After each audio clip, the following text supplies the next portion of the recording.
body chasing the truth.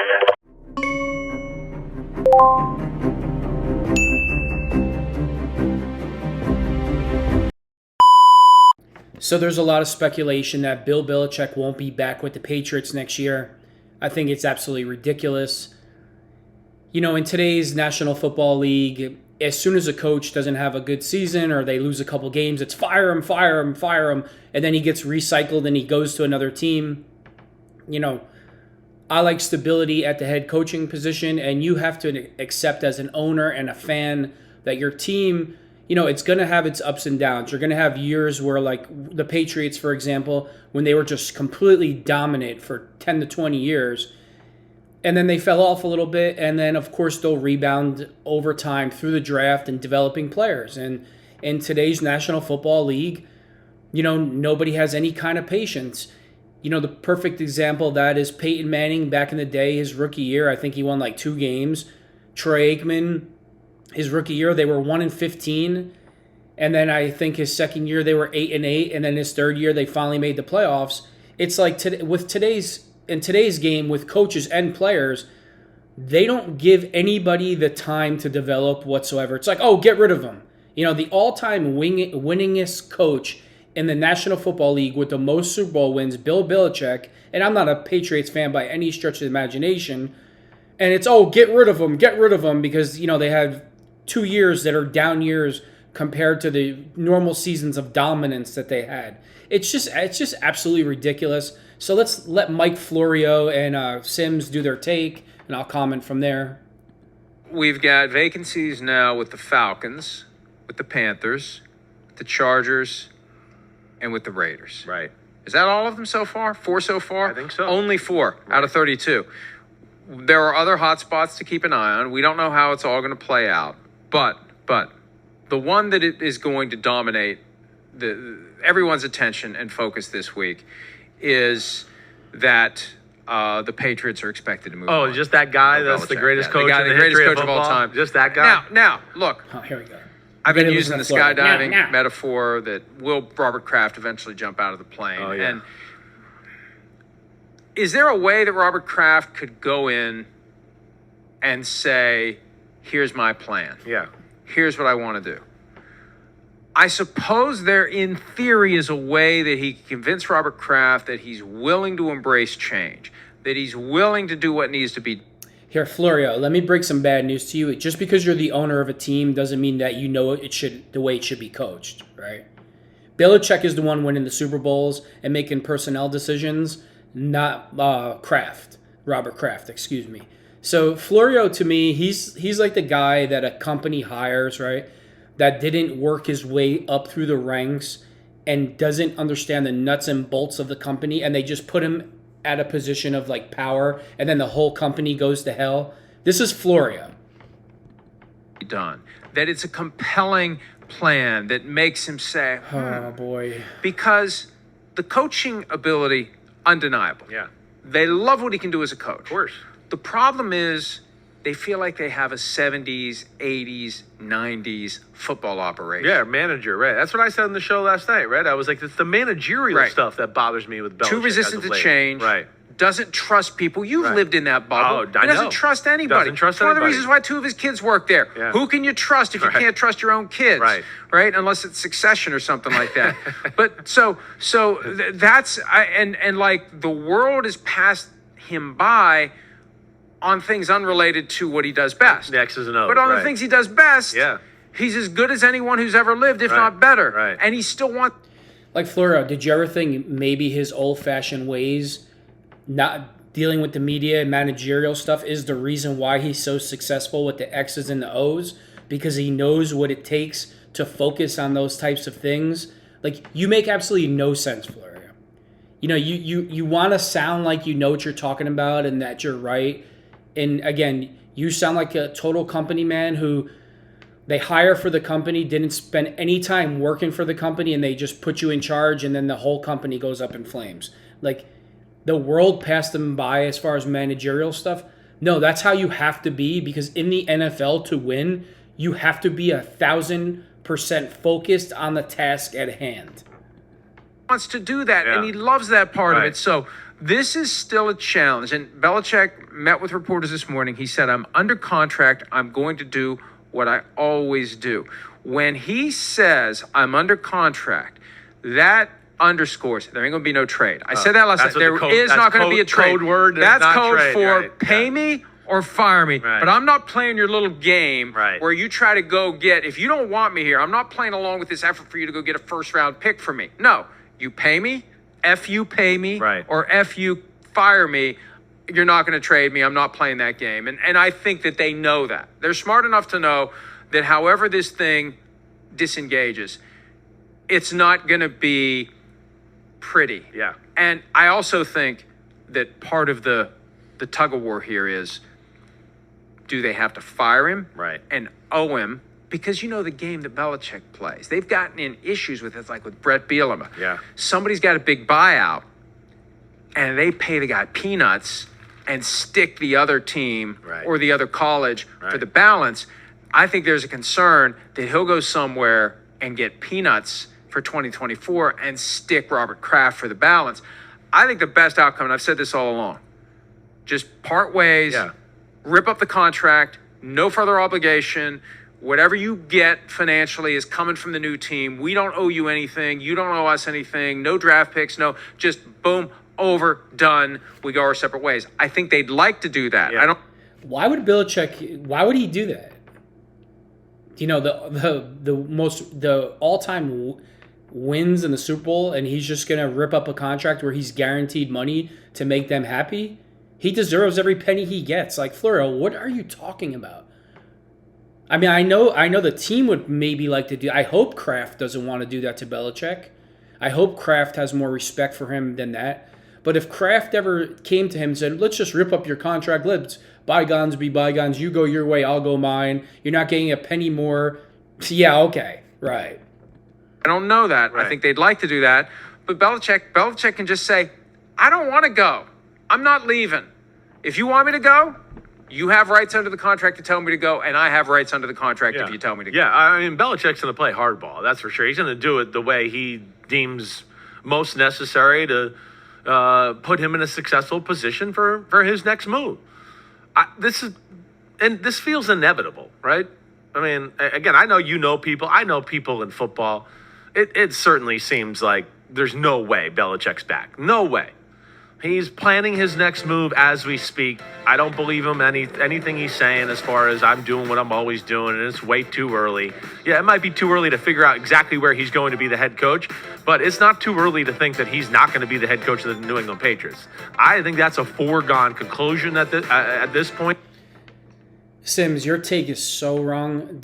I don't think that Bill Belichick is going to stray from the plan whatsoever. He's just going about his business, and when it finally happens, then he'll focus on it then. And I believe that 1,000%. I believe that Bill is a super disciplinarian, pretty much like a military man, and he's going to plan his day accordingly as the coach of the New England Patriots, and he's going to go about it as he's still the coach until he hears other words.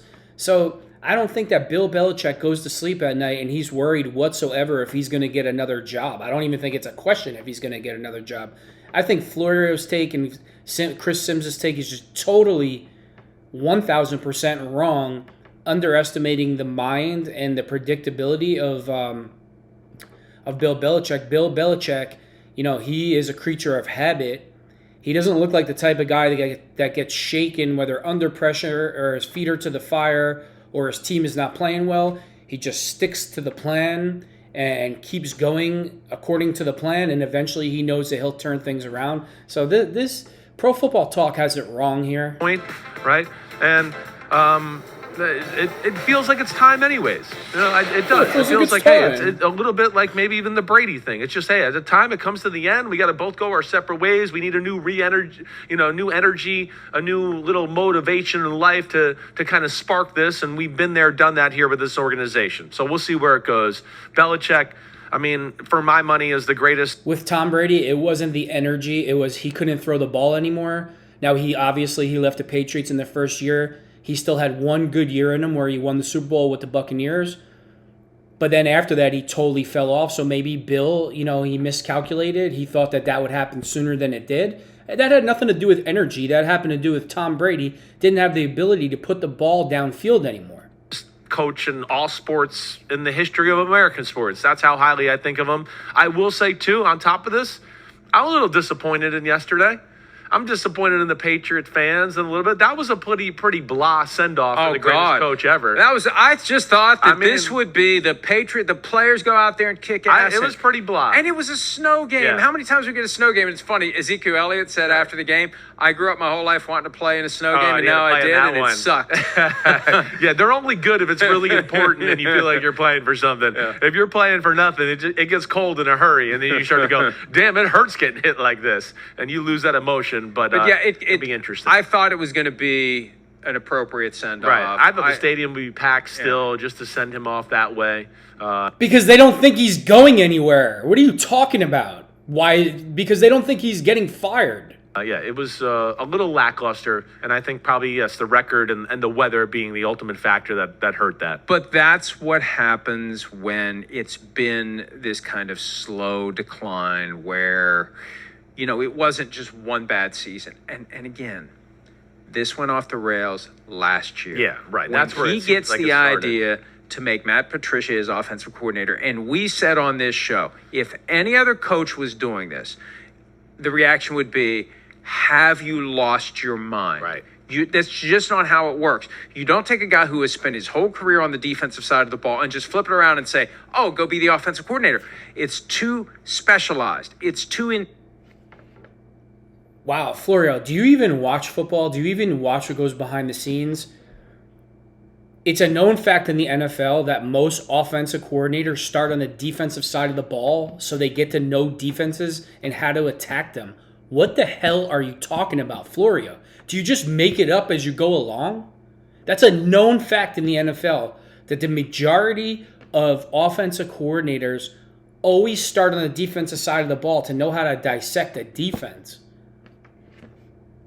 Intense on what is required to be a good defensive coordinator versus what's required to be a good offensive coordinator. Definitely. So that's where I think it ended. Yeah, it's like, and this is just the detail as to when it's actually going to end. As I said last night, as I said a minute ago, the managerial stuff is the things you question. There's no doubt about it. I think that's what you look at. He can still coach football and X's and O's, but to your point, offense and defensive coach, could either one of those guys teach the other to a degree? Sure, a little bit. Can a guitarist, play the drums a little bit in the band? Probably. Can the drummer play the guitar a little bit? Yeah. But the reason why Belichick did that is because he knows that coach knows all of his principles on the offensive side of the ball and the defensive side of the ball. And again, like I said, the majority of NFL coordinators, regardless of a team, usually start on the defensive side of the ball to know a defense, so when they go to offense, they know how to pick that. They know how to attack that defense. So this is quality to where we're going to pay big money to go watch them not play the positions they're intended or instruments they're intended to play, and a lot of money I'm going to pay for that? Absolutely not. I mean, between that was one of the craziest things we've seen in football from any coach in the last decade. That was crazy. I mean, really, a special teams coach and a lifelong defensive coordinator called plays for a team that was like the most unbelievable offensive system, just inevitable force for 20 years with Tom Brady, and they went that route. The way the quarterback was handled this year, whether it was Mac Jones, Bailey Zappi, all that was disastrous. And as we talk, I think there's some things on the roster that he hasn't evolved with as well and got. As far as the quarterback play, they knew they weren't going to really get into the playoffs. I think Belichick understands his team better than anybody, and he wants to put guys in real game situations to see what he's really working with, because until you get them in there, you don't know what you have. And you have to throw them to the fire sometimes. Maybe he put a guy in there and he didn't like what he saw, so let's try the next guy. Oh, I don't like what I saw. I'm going to put this next guy in there. Like, you guys, your analysis is way off. It's bad. Got out of that 80s, 90s mold that you were referring to. And I think some of that the game has changed. The game has changed. Even if you're great with the X's and O's, field is big, right? The rules change. Yes. It creates opportunities elsewhere to have different types of players. They have been very bad at drafting and developing receivers. Yeah. I don't know whether it's the drafting or the developing. Because It's a receiver league right now. Right, Your and point. and Yeah.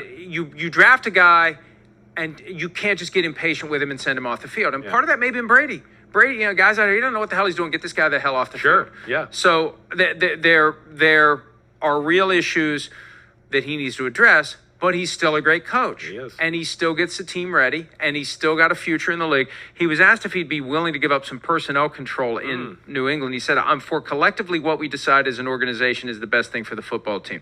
And look, again, maybe he's going to make a vague gesture to, like anytime it feels like a relationship's going to fall apart, the side that wants to keep it going makes all sorts of concessions. Right. And then once the threat is neutralized, you just go back to doing exactly what you were. So I feel like at this point, I'm not saying it's impossible. It's going to be very hard to convince ownership that he's willing to change and will do it, not just window dressing. And Right. I don't know that, is he the type that would ever grovel and beg and say, I really want to stay here. I really want to keep this job. Will you please, here's what I'll do. I'll do this. Can I do that? Can I do this? Can I do that? He's not the type to do that. I don't think he is either. I just think it's a matter of time. Right. They sit down and meet, and the end result is we move on. And it's either going to be firing or a mutual parting. Again, it's still, there's a thin, slim possibility, but it just isn't practical. Just like trading him. Thin, slim possibility, it just isn't practical. Because of who he is, how he's wired, and I think he made it clear today. I'm here until you tell me to leave. That's and right. if you tell me to leave, I'm going to walk out the door with 20 to 25 million in financial obligation for 2024. Yeah, no, I expect a mutual parting ways press I'm not even conference sure it'd be release. mutual. Yeah. I don't remember when. Do you think remember the when Patriots the 49ers want to look like they want to? they want to make it look mutual. Right. And remember, the Oh, and 49ers did he it with won't. Jim Harbaugh. Yeah. Your new friend. Right. They called it mutual parting. Right. And when they talked to Jim Harbaugh, he said, it wasn't mutual parting. They fired me. That may be exactly what happens. Yeah, I hear you. We'll see where that goes. Delicate situation, certainly. Either way, it's the greatest run we've ever seen any team ever have, and it's because of him. It's the Dark Lord, right? You're Doctor Doom. That was Darth Vader. He went off the field, and Done Darth pretty Vader well for himself. Yeah. Sometimes Darth Vader wins. Hey, Darth Vader had a damn big spaceship. I don't know. He seemed like he was doing all right. I don't know. That thing was big. He might have had that owner money, that gold encrusted damn toilet and stuff. But I did get a kick yesterday out of Belichick going off as Darth Vader too, right? I mean, there are two hoodies on, the mask pulled up to his eyes. I was just like, you couldn't make it up. This is Bill Belichick. He's not looking for attention. He doesn't want extra attention on him. You can't even see it's him. No, you have no idea. You just know it's. Sims, he's the coach. He doesn't need any attention. This isn't TMZ. The man's 70 years old and has 8 Super Bowl wins. What attention does he need other than to get his team ready to play football? What the hell are you talking about? Him, the way he's walking and the mannerisms. Hey, look who got the hug. The way Look who he's got the walking. big Yeah, hug. well, this is. Robert Saleh got the perfunctory thing. They get there's the big hug yeah. there. Well, I wonder if Aaron Rodgers is thinking, you know what, maybe Woody would. That would be something. That would definitely generate that would plenty be of traffic amazing. at ProFootballTalk.com if Bill Belichick finally became HC of the NYJ. Let's take a break. The Cowboys did a little TCB yesterday. They're the 2 seed. And oh, by the way, there was a little comment made last night by Jerry Jones that we need to I talk saw about that. as well. Yeah, Yes, all right. We'll talk Cowboys next year. How about them Cowboys on PFT Live? Yeehaw. Obviously, you could tell I don't agree with anything that they just said for the most part. Bill Belichick has his way of doing things, and if I'm an NFL owner, that's what I want. I want consistency, consistent, stick to the plan. Don't variate from the plan whatsoever. I want a coach that makes it about the team and not himself. Why would I want a coach that makes it about him and not football or the team? Like a celebrity coach. Like you guys, welcome to 2024, right? Where we want the coach of the team, we want it to be about the coach instead of the actual team. What the hell are you talking about? Like I couldn't disagree more with what these two had to say about the situation. I think getting rid of Bill Belichick and just replacing him with anybody else is going to be even. I think that's the worst thing that you could possibly do. If I'm Robert Kraft, I signed Belichick to a 10-year deal and let him turn the ship around like he's done before.